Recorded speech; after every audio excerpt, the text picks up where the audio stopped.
Taste మటుకు super ఉంది. అవును అడగడం మర్చిపోయా. అనప గింజలు ఇంగ్లీష్‌లో ఏమంటారో మీకు తెలిసుంటే కామెంట్ బాక్స్‌లో కామెంట్ చేయండి. హలో మిత్రమ్స్, welcome back to ready vlogs. ఈ రోజు నేను మా ఇంట్లో ఒక కొత్త కర్రీ అయితే ట్రై చేయబోతున్నా. ఎలా వచ్చిందో తెలుసుకోవాలంటే వీడియో స్కిప్ చేయకుండా లాస్ట్ వరకు అయితే చూసేయండి.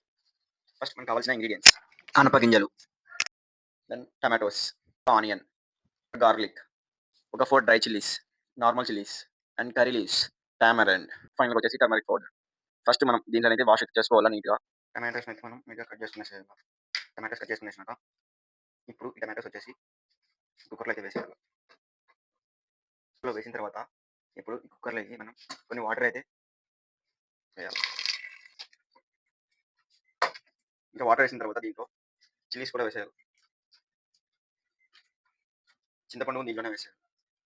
అలానే టర్మరిక్ పౌడర్ వచ్చేసి ఒక 2 స్పూన్స్ అయితే వేయాలి. ఇప్పుడు మనం దీన్ని స్టవ్ మీద అయితే పెట్టాలి. ట్యాప్ అయితే టైట్‌గా బిగించాలి. లేకంటే చాలా ప్రాబ్లమ్ అవుతుంది. 3 విజిల్ అయిపోతానే గ్యాస్ వచ్చేసి బంద్ చేసేయాలా. మళ్ళీ లోపల అయితే ఆవిరి ఉంటుంది కదా, ఆవిరి మొత్తం అయితే బయట తీసేయాలి. ఇప్పుడు స్పూన్‌లోకి ఒక గిన్నె తీసుకొని అది బాయిల్ అయిందో చూసుకోవాలి.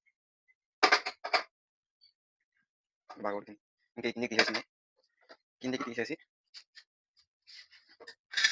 ఇప్పుడు ఈ వాటర్ వచ్చేసి పక్క బౌల్లోకి అయితే వేసుకోవాలి.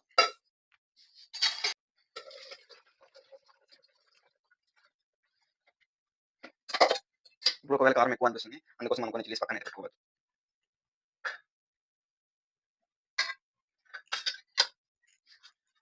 ప్లేట్‌లోకి కొన్ని గింజలు కూడా ప్లేట్‌లో పక్కన పెట్టుకోవాలి. ఇప్పుడు ఈ టమాటోస్ వచ్చేసి ఇందులో వేసేసి పప్పు గుత్తి తీసుకొని ఇప్పుడు మంచిగా స్మాష్ చేసేయాలి. ఇలా మంచిగా స్మాష్ చేసిన తర్వాత ప్లేట్‌లో ఉన్న గింజలు వచ్చేసి ఇప్పుడు ఇందులో వేసేయాలి. అలానే కొన్ని వాటర్ అయితే పోసుకోవాలి. కాలుతుంది, కొంచెం జాగ్రత్తగా పడాలి. దీన్నైతే మనం తర్వాత అయితే పెట్టాలా. ఒక ప్యాన్ తీసుకొని ప్యాన్‌లో ఆయిల్ పోసి ఆయిల్ ఒక 2 మినిట్స్ వేడైన తర్వాత మనం ఈ సాసులు, జీలకర్ర అయితే దాంట్లో పోయాలి. వేసిన తర్వాత అనేది వేయాలి. ఈ పప్పు అనేది ఇప్పుడు దీంట్లో వేసేయాలి. 5 మినిట్స్ వేడిన తర్వాత ఆపేసి తినేయొచ్చు.